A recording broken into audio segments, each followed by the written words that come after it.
Hola, salam Just Talk. Kali ini Just Talk membahas preview Champions League, ada 4 pertandingan. Dan di episode ini Just Talk bekerja sama dengan Pluitpanjang.id. Pluit Panjang adalah sebuah website bola seperti website bola lainnya dalam dan luar negeri. Tapi Pluit Panjang bedanya dengan website lain, mereka memiliki tim yang bisa menganalisa pertandingan. Oke, lu tanya prediksi, gue angkat tangan. Dari dulu gue tidak kasih prediksi, gue hanya memberikan preview. Tapi mereka punya tim analis yang bisa memberikan prediksi. Dan berita-berita bola lainnya ya seperti luar dan dalam negeri lebih detail, sangat updated. Jadi gue sarankan untuk ya sekali-sekali masuk lah biar kalian tahu. Dan kalau kalian udah berapa kali masuk pasti suka dengan website ini. Layoutnya juga bagus, banyak foto, banyak video, semua ada di website tersebut. Gampang sekali masuk ke pluitpanjang.id. Dan ada juga prediksi seperti yang gue tadi sebut. Prediksi itu kan banyak website sudah melakukan itu, tapi Pluit Panjang benar-benar memberikan prediksi secara detail yang gue nggak bisa. Gue hanya memberikan preview. Di samping itu Pluit Panjang juga punya grup Telegram. Di situ ada gue. Sekarang isinya cukup banyak. Ya ini sebenarnya grup Telegram seperti biasa, hanya bahas bola. Kita tidak bahas topik lain. Bahas bola nggak ada lu harus ini harus itu, nggak. Grup bola di mana kalian bisa bertukar pikiran, itu aja. Tapi bedanya dengan grup bola lain, gue hadir di situ. Dan gue juga setiap hari gue hadir. Jamnya masih belum tentu, tergantung waktu gue lah. Di situ gue hadir dan di situ kita chat. Di situ banyak banyak pendapat yang berbeda. Ya seru-seru aja bahas bola. Yang jelas tidak ada kardus, tidak ada menghina klub lain. Kalau gue lihat itu atau orang yang provokasi langsung gue kick. Jadi grupnya sangat kondusif. Oke, silakan gabung. Link di Pluit Panjang sama di grup Telegram ada di deskripsi di bawah ini. Kita ke Chelsea dulu. Besok subuh Chelsea ketemu Lille. Oke, kita tahu Chelsea akhir-akhir ini performanya agak nggak begitu smooth kayak awal musim. Dan juga Tuchel ini kayaknya salah satu kritikan, gue tidak punya banyak kritikan buat Tuchel karena menurut gue dia sudah melakukan banyak hal yang bagus. Tapi salah satu kritikan itu adalah pemilihan pemain. Kalau gue bilangnya, orang bisa memuja-muja Havertz, gue agak bingung ya. Karena gue lihat di samping dia cetak gol lewat adu penalti di Champions League dan dia Piala Dunia, dia tidak punya banyak kontribusi seperti juga Werner gitu loh. Justru Ziyech kontribusinya lebih banyak. Tapi mendadak pasang Malang Sarr di wing kiri. Padahal lu punya Alonso yang lebih kuat dari sisi menyerang. Ya gue nggak ngerti lah. Main 3-4-3 kalau nggak jalan baru dirombak ke 4-2-3 kayak di Piala Dunia antar klub. 3-4-3-nya karatan sampai harus extra time. Baru dia rombak ke 4-2-3-1, baru mereka lebih menguasai pertandingan. Kalau lu udah bagus bermain dengan 4-2-3-1, kenapa lu harus rubah lagi ke 3-4-3 gitu? Ini agak aneh lah kalau gue bilang. Ya di atas kertas Chelsea jelas lebih bagus, tapi Lille ini tim rese dalam arti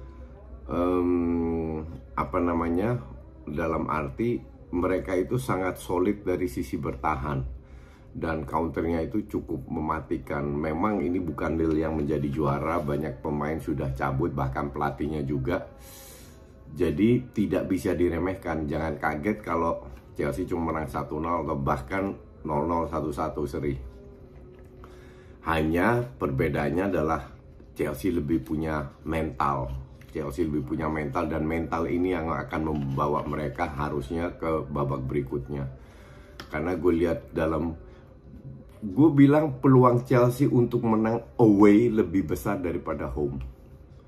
Jadi kalau seandainya besok, kita akan berandai-andai seri atau menang 1-0, that's okay. Seri pun that's okay untuk diselesaikan away, karena di kandang, apalagi kalau Chelsea unggul 1-0, Lille itu pasti lebih cenderung menyerang daripada away. Gue takutnya ini akan menjadi match membosankan, di mana Chelsea berusaha, tapi Chelsea juga harus pintar bahwa ini masih ada leg kedua. Jadi nggak usah terlalu ngotot kalau skornya kurang memuaskan. Besok juga jam yang sama itu Villarreal ketemu Juve. Nah, Juve kita tahu sendiri seperti apa. Ini menjadi tes juga buat Vlahovic. Dia 4 pertandingan, 3 pertandingan terakhir udah nggak cetak gol. Hanya di match pertama dia cetak gol. Ya, ada yang bilang dia nggak dapat supply, si Allegri bermain terlalu bertahan. Ya, gue nggak ngerti apakah itu alasan atau enggak ya, karena dia didukung oleh Morata sama Dybala. Mereka dua pemain ini kan bisa kasih supply.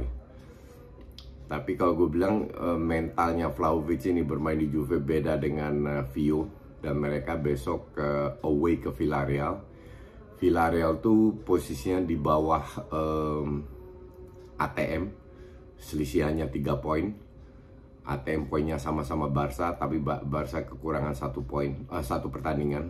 Jadi ini bukan tim cemen lah. Kita tahu Villarreal udah 2 tahun beruntun ketemu MU, dan MU pun cukup kesulitan. Tapi MU bisa menyelesaikan Villarreal karena Villarreal ini tipikal tim yang bisa create chances tapi finishingnya jelek. Mereka menyerang terutama dari sayap. Dari sayap itu kekuatan mereka. Dan tergantung form of the day, apakah mereka bisa bagus apa. Kalau lu tanya, ya Juve pun demikian, karena match pertama away main di Villarreal, feeling gue Juve akan lebih cenderung bertahan daripada mengambil risiko untuk menyerang. Kembali lagi karena 2 leg. Kita tahu Allegri seperti apa. Gue bilang Allegri itu terlalu berhati-hati, padahal squad Juve itu kan gak jelek.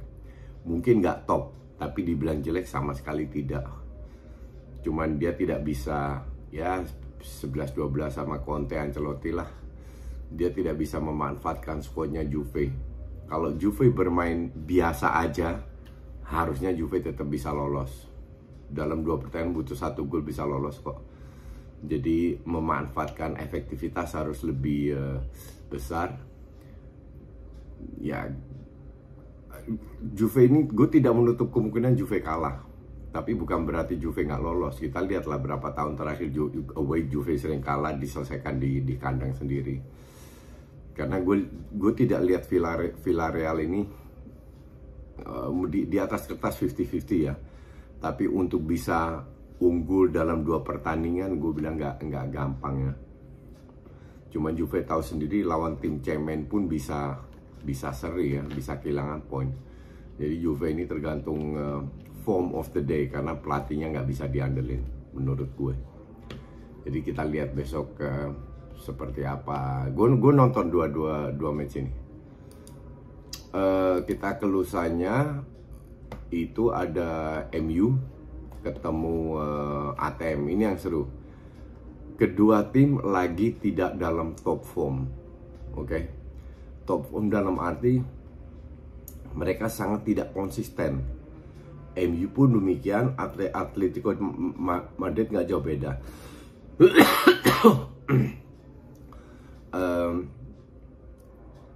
MU harus, gue bilang, waspada dengan transisi. Karena pemain kayak Pogba, Bruno kadang-kadang telat turun. Dan kadang-kadang telat turun ini bisa dimanfaatkan oleh ATM. Feeling gue ATM akan ya bermain di kandang. Gue tidak yakin ATM, kalau ATM bertahan itu mungkin di babak kedua. Feeling gue di babak pertama ATM tetap ngegas. Itu triknya Simeone, ngegas di babak pertama, cari gol cepet, baru di babak kedua nganterin counter attack. Kalau MU bisa menahan di babak pertama 0-0, babak kedua gue unggulkan MU. Cuman di sisi lain, tahu sendiri MU kayak gimana. Babak pertama main bagus, babak kedua blek. Udah berapa kali main seperti itu. Nah sekarang MU tinggal membuktikan mereka punya mental nggak. dari sisi form bukan of the day, formnya sekarang ya, itu MU sama, tidak konsistennya sama Atletico Madrid. Sekarang kalau ini masalah efektivitas, kalau si Sancho, Rashford tidak egois, lebih coba mengincar, memberi umpan ke Ronaldo, mungkin Ronaldo bisa cetak gol. Tapi Ronaldo formnya juga lagi jelek, depan gawangnya kemarin nggak masuk. Jadi ini salah satu match yang untuk gue ya agak sulit, karena ya kedua tim itu nggak konsisten. Kita harus lihat match pertama seperti apa. Nanti kayak PSG Real Madrid, siapa menyangka Real Madrid bertahan kayak begitu dan main jelek kali, nggak ada yang nyangka juga kan. Nah ini sama, tergantung form of the day. Tapi ya harusnya ya MU bisa lolos. Tapi tergantung match pertama. Kalau Atletico unggul 2 gol, itu akan jadi berat. Kalau MU lebih calculated bermainnya, berhati-hati, nggak parkir bis, lebih efektif, MU nggak usah menang, seri aja MU akan lebih unggul di babak kedua di home. Tapi ya kita lihat kembali lagi, match ini benar-benar tergantung form of the day. Benfica ketemu Ajax, ini juga di atas kertas Ajax lagi unggul, Benfica terseok-seok. Tapi ya kembali lagi, tetap tim Portugal itu selalu alot. Walaupun Ajax sudah mengalahkan Sporting 2 kali home and away, tapi bukan berarti mereka merem ketemu Benfica harus menang. Tapi kalau Ajax bermain biasa aja, nggak usah bagus-bagus amat, Ajax bisa menang. Hanya Ajax ini kan pemain mudanya banyak, kadang-kadang nggak konsisten gitu loh. Bukan, kalau dari strategi absolutely Ajax menang, dari sistem Ajax menang. Tapi di Eropa ini kan masalah mental. Nah mental ini gue jujur masih, ya walaupun mereka menang semua, apakah mereka bisa konsisten itu dipertanyakan, karena tekanan besar, karena ini udah sistem gugur, beda dengan group stage. Tapi ya kalau Ajax main biasa aja, harusnya Ajax bisa lolos, bahkan bisa menang di Benfica. Nanti kita lihat lagi, ada tiga match IPL tapi nggak ada yang bagus. Leeds ketemu Liverpool, selesai. Oke, itu aja dulu. Kita ketemu besok dengan review. Thanks for watching.